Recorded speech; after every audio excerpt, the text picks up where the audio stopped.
Bonjour à toutes et à tous les amis, on se retrouve pour la vidéo pronostic de AEW Fighter Fest. Donc AEW Fighter Fest, c'est le prochain rendez-vous de l'AEW qui aura lieu en 2 nuits. Donc je vais expliquer la première nuit d'abord et la seconde ensuite. Je vous ai préparé un très joli layout pour l'occasion. Ce sera l'occasion de voir ce joli travail, mes amis.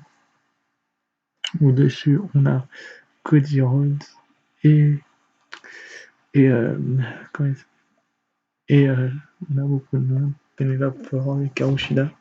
Enfin, les principaux animateurs de cette première soirée. Et donc, voilà quoi, pour débuter cette vidéo, on va avoir le droit à déjà, première information, avant que je débute cette vidéo, donc, là, il y aura le layout de Fighter Fest, mais c'est désormais officiel. Tous les jeudis maintenant, désormais, il y aura une review de AEW sur la chaîne. Je me suis décidé de me lancer à un moment donné. Je me suis dit que j'en avais un petit peu marre de faire des vidéos que sur la WWE, d'avoir des cases vides. Donc, vous aurez la review le mardi et la AEW Fighter Fest le jeudi et plus les vidéos pronostics de l'AEW. Donc, vous aurez mon avis sur les matchs de l'AEW. Donc, pour ceux qui veulent que je suive NXT, je suivrai plus en live, je suivrai en différé. Donc, ça va être tout misé sur l'AEW. J'espère gagner des abonnés comme toi sur le contenu de la chaîne. Et donc, pour ce qui est du début de la vidéo, vous aurez le layout qui va durer un petit peu près 2 minutes. Ensuite, après, je vais regarder la magnifique carte.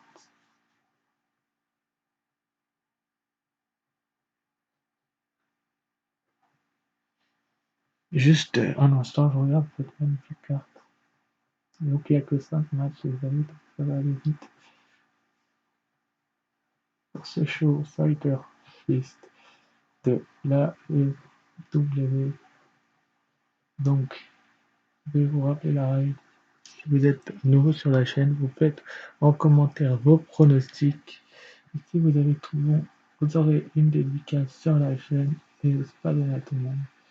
Et donc, pour commencer, en premier match, nous aurons donc Kenny Omega et Hawkman Adam Page, les champions par équipe de AEW, qui sont sur le layout d'ailleurs, qui vont défendre leur titre face à les Best Friends, Chuck Taylor et Trent, accompagnés d'Orange Cassidy.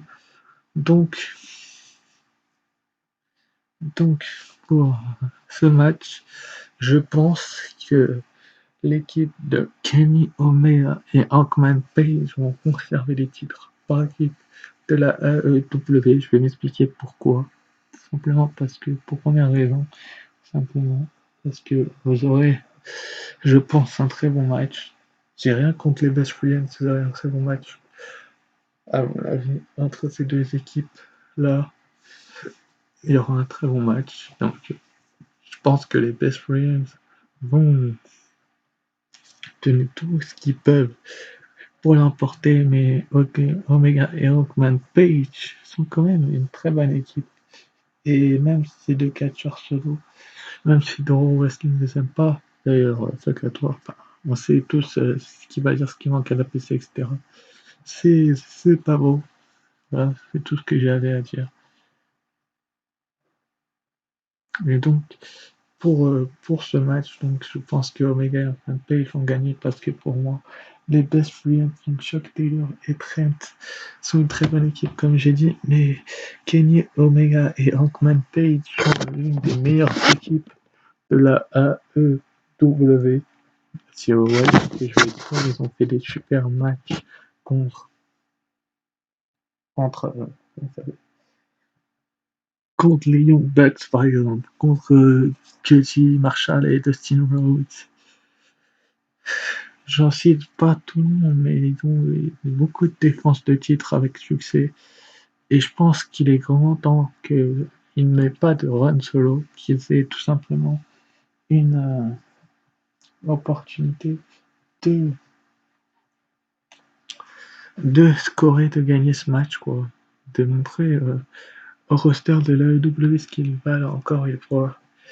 Ils ont, c'est vrai, de sacrés matchs avec des temps limites, mais ils font quand même de sacrés matchs. Vous voyez ce que je veux dire? Ils font de sacrés matchs et on espère que ça va être un très bon match. On sera pas déçus, je pense, parce que ces deux équipes sont assez excellentes. Donc le dernier AEW Dynamite n'était pas mauvais du tout. Enfin, il n'était pas terrible quand même, mais il y a du mieux sur la AEW. On ne peut pas critiquer sans arrêt. Et je pense que l'équipe d'Omega et Page sont partis pour dominer le titre pendant un long moment. Si vous voyez ce que je veux dire, peut-être 2-3 mois encore, 4 mois. Ils nous livrent tellement des matchs de haute qualité que tu peux pas retirer des titres par équipe, surtout dans un show comme Fight or Fist. Alors vous m'aurez dit All Out, j'aurais dit peut-être. D'ailleurs, vous aurez une review. Donc voilà, une vidéo pronostic, forcément, ça sera le prochain pay-per-view de la EW, mais avant cela, il y aura la soirée de la semaine prochaine, lundi prochain, je fais la vidéo pronostic. Mais quand tu vois Kenny Omega et le talent qu'a ce mec, incroyable, il a un énorme talent, et que tu le ligues à celui d'Ankman Page, ils ont un énorme talent eux deux, tu mets Chuck Taylor et Trent en face, tu peux pas leur donner des titres comme ça, c'est trop compliqué. On a déjà eu ce match en plus, il me semble, et Omega et Page avaient gagné ce match. Ça avait été très bon, mais on espère tous que Omega et Page vont enchaîner ces victoires. Ces victoires pas retomber, surtout que ça fait pas hyper longtemps qu'ils sont champions, et puis voilà, on ne peut pas leur retirer les titres. Ensuite, après, on aura aussi également un autre tag team match, mais cette fois-ci pas de titre en jeu, un règlement de compte. Ça sera le Private Party, Isaiah Cassidy et Mark Quinn contre, accompagné de Mike Tyson contre Santana et Ortiz de l'Inner Circle.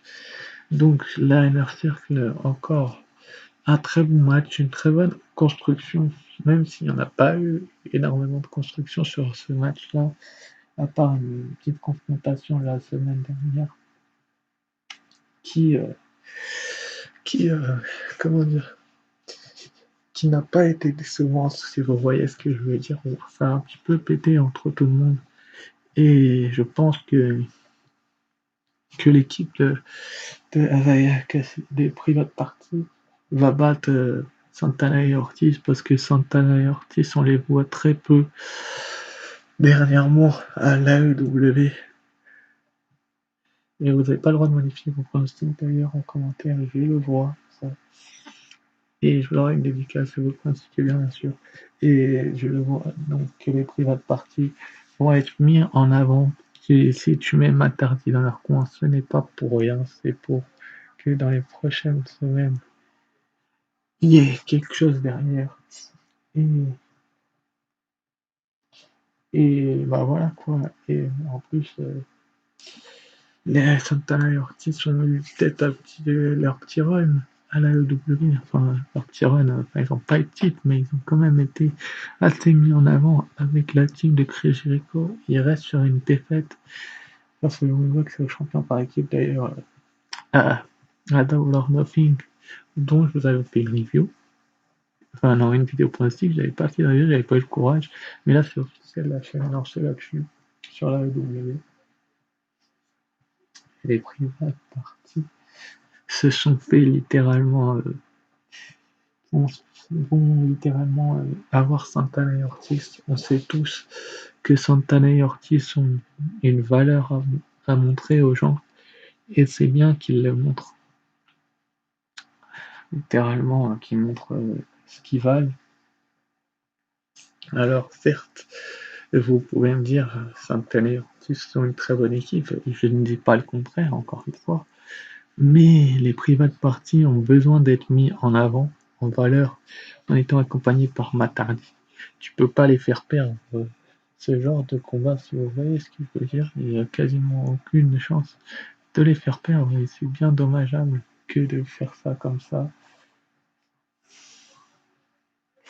Et donc, j'espère bien que ce match va voler les shows comme celui qui nous vient en fait sur les best.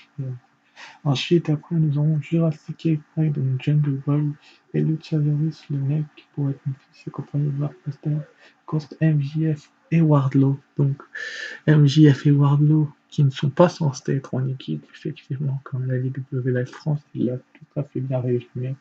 C'est vrai qu'ils ne devraient pas être en équipe. Ils ne devraient pas être en équipe, mais quand tu vois le talent qu'ils ont entre eux et l'entente qu'ils ont, tu peux pas critiquer complètement. Puis Jungle Boy est quand même l'ancien aspirant numéro 1 au titre TNT, donc, donc il a du talent Jungle Boy et il faut pas le dénier. Mais je pense pas que les Jurassic Express vont gagner, tout simplement parce que MJF et Wardlow vont tout faire pour tricher, parce que MJF, vous le savez, c'est le ligne parfait de la AEW. Et c'est bien normal, ce serait bien normal qu'il garde ce fameux titre, ce fameux, non, ce fameux titre, cette fameuse streak où il est mis autant en avant. Il a quand même battu Cody Rhodes, il me semble, dans un AEW pay-per-view. Et là, Street Fighter 6 Last, donc c'est la deuxième édition, même si c'est en 2 soirées, ça c'est un petit peu dommageable parce qu'il n'y a que 11 matchs et non pas 10, Monsieur W Live France, parce que le match il y en a eu la route, je ne sais pas si ça compte qui d'ailleurs, donc ça fait 11 matchs. Mais je pense que Jurassic Express va livrer un bon petit match, comme je vous ai dit, mais que l'équipe de MJF et Wardlow va trouver une ruse pour gagner ce match. C'est dur à dire comme ça, mais la ruse, elle vient tout simplement parce que vous trouvez moins arrogant que votre adversaire, donc vous essayez de tricher. Et puis, comme MJF est le heal parfait de l'AEW et Wardlow et son garde du corps, Wardlow va s'occuper de Luchasaurus et MJF de Jungle Boy et ils vont gagner avec le finisher de MJF et montrer encore ce qu'ils veulent. Parce que MJF et Wardlow, c'est quand même une bonne équipe.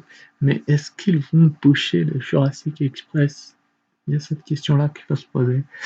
Ce serait pas impossible, mais je ne pense pas qu'ils vont les pusher parce que si tu les pushes, tu les mets forcément dans la course au titre, qui est vraiment dommageable, et j'espère qu'ils ne les pusheront pas.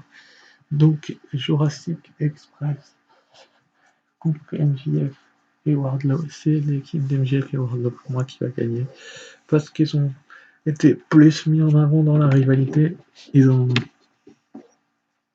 dominé la rivalité, ils ont comment dire, mis en difficulté Jungle Boy et Luchasaurus, et je les vois pas perdre, quoi. Ce serait un petit peu trop bidon que de les faire perdre comme ça, si vous voyez ce que je veux dire. Ce serait dommageable.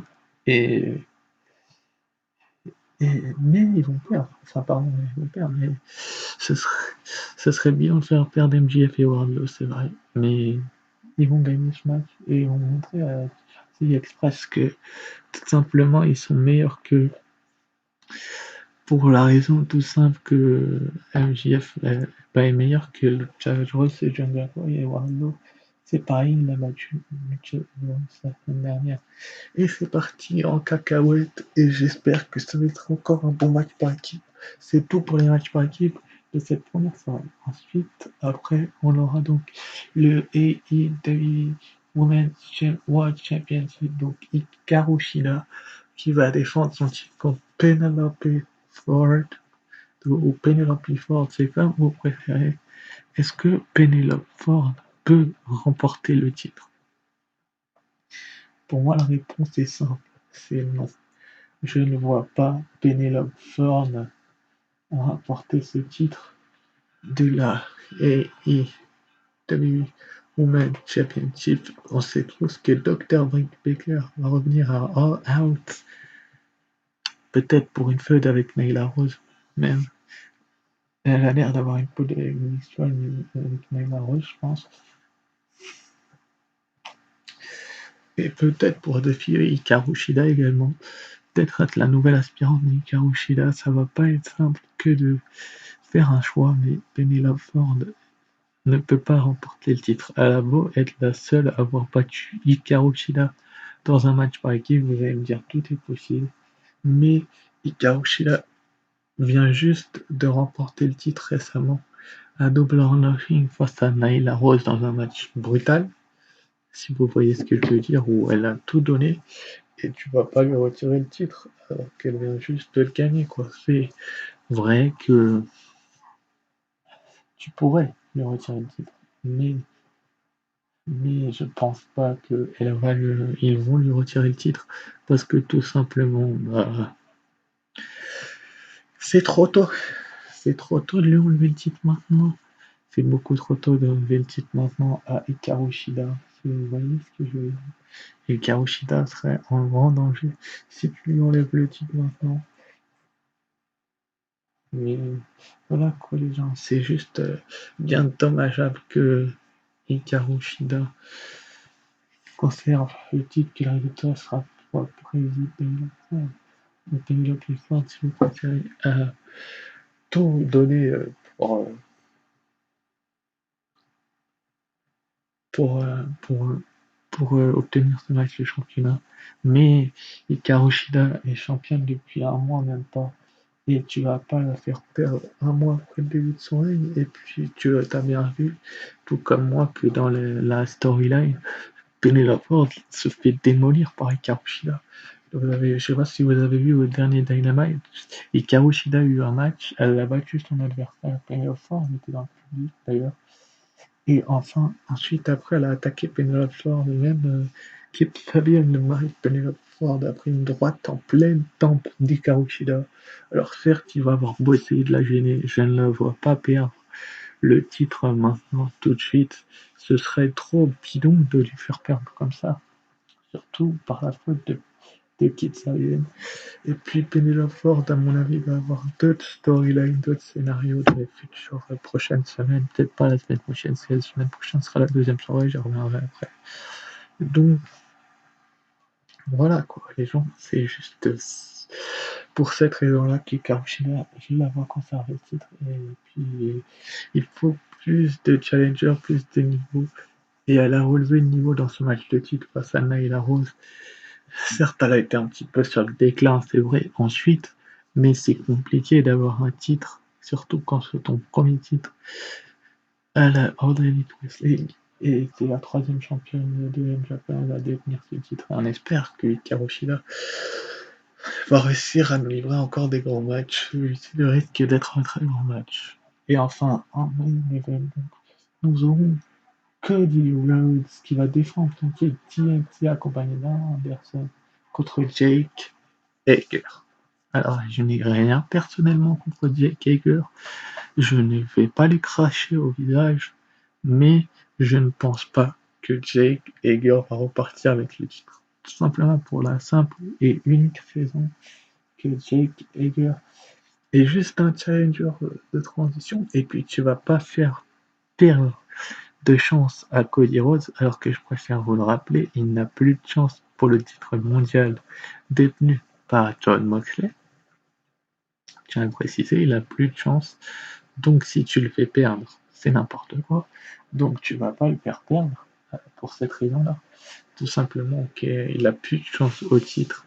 Et puis Jake Hager, beaucoup de gens ont du mal à accrocher avec son personnage. C'est vrai, son personnage n'est pas terrible. Il est devenu violent, brutal, si vous voyez ce que je veux dire. Et puis il a fait mal à beaucoup de gens, bon nombre de gens. Et j'espère qu'il va montrer aux gens qu'il a le niveau d'un titre, mais il ne gagnera pas ce titre. Cody Rhodes vient juste de remporter ce titre, tout simplement, c'est pour cette raison-là. Également, je peux conserver, ça fait même pas un mois qu'il est champion. Et en plus, le titre TNT, c'est pas pour Cody Rhodes, enfin c'est pas pour Jake Hager, non.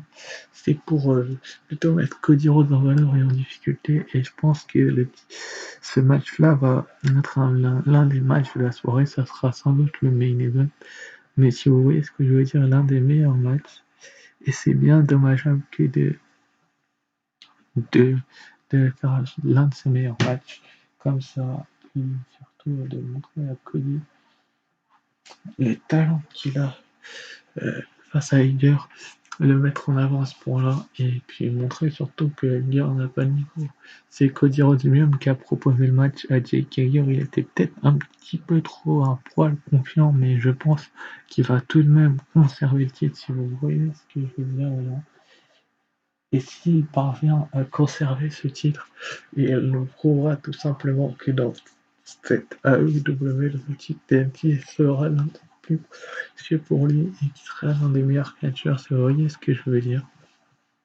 Donc je le vois conserver le titre et ne pas le perdre pour ces raisons-là. Et puis c'est un très bon champion TNT, Cody Rhodes. Vous ne pouvez pas dire le contraire, les gens. Il est très très bon comme champion et il pourra pas faire trop de bêtises avec ce titre. Et puis, il ne va pas perdre le titre contre Jake Hager, excusez-moi, mais Jake Hager est trop violent, etc. Et je ne le vois pas remporter le titre. C'est sur ce qu'on va se quitter pour cette vidéo pronostic, donc 21 minutes et quelques. Ça a été vite. Donc la semaine prochaine, je vous pronostiquerai, donc lundi prochain, la suite, donc avec Moxley Cage, Jericho Cassidy, Archer, Jay Janela, Nyla Rose contre un adversaire militaire, Colt Cabana et Dark Order contre CEO et FTR et Dax et les Young Bucks contre The Butcher et The Blade et Lucha Brothers. Donc on se retrouvera la semaine prochaine. Et sinon on se retrouve jeudi pour la review de ces 5 premiers matchs. Et sur ce je vous dis à très vite. La suite. Non, à très vite. Ciao, bye.